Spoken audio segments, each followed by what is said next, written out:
Breaking చూస్తున్నాం. ఎప్పుడు ఏదో ఒక రకంగా సంచలనంగా ఉంటారు అమెరికా అధ్యక్షుడు డొనాల్డ్ ట్రంప్. తాజాగా మరో బాంబు పేల్చేశారు. పాకిస్తాన్ అణ్వాయుధాలను పరీక్షిస్తోందని హాట్ కమెంట్ చేసేశారు. ఓ ఇంటర్వ్యూలో ఆయన ఈ వ్యాఖ్యలు చేశారు. ప్రస్తుతం ఈ అంశం హాట్ టాపిక్గా మారింది.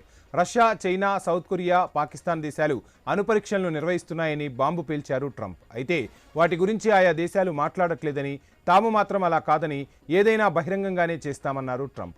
ఇన్నాళ్లు ఎన్ని దేశాలు అణుపరీక్షలు చేపట్టినా తాము వాటి జోలికి వెళ్లలేదని, ఇకపై అలా మిగిలిపోవట్లేదని తెలిపారు. ఇతర దేశాల మాదిరిగానే తాము ఈ పరీక్షలు నిర్వహిస్తామని ట్రంప్ వెల్లడించారు. రష్యా, చైనా కంటే తమ దగ్గర ఎక్కువ అణ్వాయుధాలు ఉన్నాయన్నారు ట్రంప్. తమ దగ్గర ఉన్న న్యూక్లియర్ వెపన్స్తో ఈ ప్రపంచం మొత్తాన్ని 150 సార్లు పేల్చేయొచ్చంటూ కమెంట్స్ చేశారు. కానీ అణ్వస్త్రాల నిరాయుధీకరణ గురించి పుతిన్, జిన్పింగ్తో చర్చించినట్లు ట్రంప్ తెలిపారు. అమెరికా అణ్వాయుధ పరీక్షలకు ఇప్పటికే ఏర్పాట్లు ప్రారంభమైనట్లు ట్రంప్ పేర్కొనడం విశేషం.